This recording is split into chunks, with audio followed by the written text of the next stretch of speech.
ऐसा ही हिमाचल की हम बात करें, हिमाचल में कुल 4 सीटें हैं, है ना। उसमें हमीरपुर की बात करें तो वहाँ पे केंद्रीय मंत्री अनुराग ठाकुर हैं और कहीं ना कहीं वो चुनाव में आगे भारी पड़ रहे हैं। और शिमला के अंदर कांग्रेस के हवा थोड़ी सी मजबूत है और कांगड़ा के अंदर कांग्रेस कमज़ोर दिख रही है।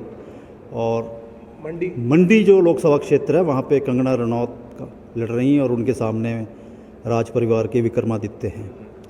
वहाँ फाइट टफ है, वहाँ पे कोई भी जीत सकता है। जी सर, बिल्कुल आपने अच्छी जानकारी दी। अब हमारे साथ विनोद जी हैं। विनोद जी, आप बताएं, जैसे अभी अनिल जी सर ने बताया कि जम्मू कश्मीर हिमाचल इन दोनों सीटों का पूरा बताया। पूरे ऑल ओवर हम देश की बात करें तो एग्जिट पोल शाम को आने वाला और एग्जिट पोल के बाद कई तरह की चर्चाएं आएगी और फिर असल परिणाम तो 4 जून को आना है, लेकिन फिर भी कई तरह के कयास हैं और एग्जिट पोल कई बार फेल भी हुए हैं। तो आप इसको किस रूप में देखते हैं? देखिए, एग्जिट पोल तो क्या है, एक ट्रेंड बन चुका है और कई बार ये ट्रेंड है ना अनुमानों के आधार पर होता है और कई बार ये फेल भी हुआ है। लेकिन इस बार के चुनाव में कुछ हम कह सकते हैं कि पीएम नरेंद्र मोदी का कामकाज और आपके धारा 370 और आपके राम मंदिर, ये बड़े फैक्टर है। तो ये बड़े फैक्टर ये अपना फैक्ट दिखाएंगे। और आपने कहा ओवरऑल कितना अन्य आंकड़ा आ सकता है, तो भाजपा और उनके जो सहयोगी दल है, तो मेरा अनुमान है ये कि 320 के आसपास ही रहेगा ये आंकड़ा।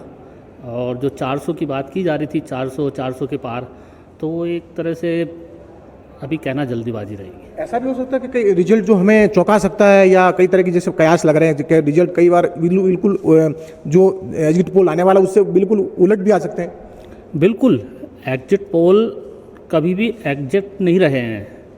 आपने देखा होगा कि 2014 में है, 2019 में भी है, जो ये एग्जिट पोल इस तरह के रहे हैं, ये काफ़ी कुछ इसमें जो आंकड़े बताए गए थे उसके विपरीत परिणाम रहे हैं।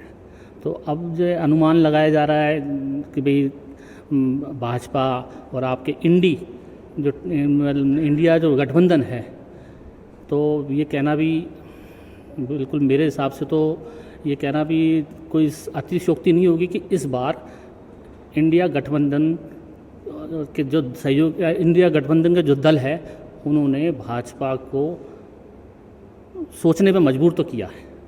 तो हो सकता है इस बार कांग्रेस पहले से ज़्यादा कुछ वो मतलब सीटें मिल जाए उनको। विपक्ष थोड़ा मजबूत हुआ है। मजबूत क्या, विपक्ष एक हुआ है और ये विपक्ष एक होना बहुत अच्छा भी है लोकतंत्र के लिए, क्योंकि विपक्ष मजबूत रहेगा तो लोकतंत्र उतना मजबूत रहता है। बिल्कुल, विपक्ष एकजुट रहेगा और विपक्ष मजबूत होगा तो लोकतंत्र मजबूत होगा। और हमारे जैसे अनिल केले जी ने और विनोद जी ने पूरी राय दी कि एग्जिट पोल को लेकर कई बार पहले पिछले जो परिणाम आए उसमें कई बार एग्जिट पोल फेल भी हुए, लेकिन असल जो है परिणाम 4 जून को पता लगेंगे। तब तक हमारे साथ हम अपडेट के लिए बने रहिए। धन्यवाद।